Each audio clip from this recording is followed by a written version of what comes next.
మీరు కోటీశ్వర్లు కావాలనుకుంటున్నారా? ఇది ఏమంత కష్టం కాదు. ఉండాల్సిందల్లా కాస్త ఆర్థిక క్రమశిక్షణ, మంచి పథకాలను ఎంచుకోవటం, వీలైనంత దీర్ఘకాలం కొనసాగటం.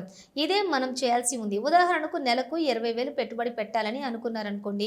అప్పుడు 12% వార్షిక సగటు రాబట్టి అంచనాలతోటి 16 ఏళ్లలోని 1,9,16,193 జమ చేయొచ్చు. ఇంత మొత్తం పొదుపు చేయలేమనుకున్నాం అనుకోండి.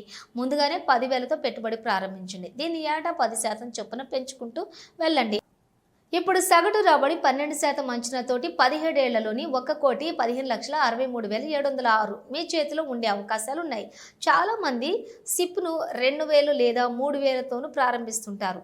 తక్కువ ఆదాయం ఉన్నవారు కనీసం ఇలానైనా పెట్టుబడులు ప్రారంభించాలి. కానీ ఆదాయం 50,000 దాటిన వారు ఖచ్చితంగా నెలకు 8,000 నుంచి 10,000 వరకు సిప్ ద్వారా పొదుపు చేయాలనే నియమం పెట్టుకోవాలి. ఆదాయం పెరిగినప్పుడల్లా ఆ మేరకు సిప్ పెట్టుబడులు పెంచుకోవాలి. సిప్ కనీసం 15 నుంచి 15 ఏళ్లకు పైగానే కొనసాగిస్తానని నిర్ణయించుకున్నాకే పెట్టుబడిని ప్రారంభించాలి. నెక్స్ట్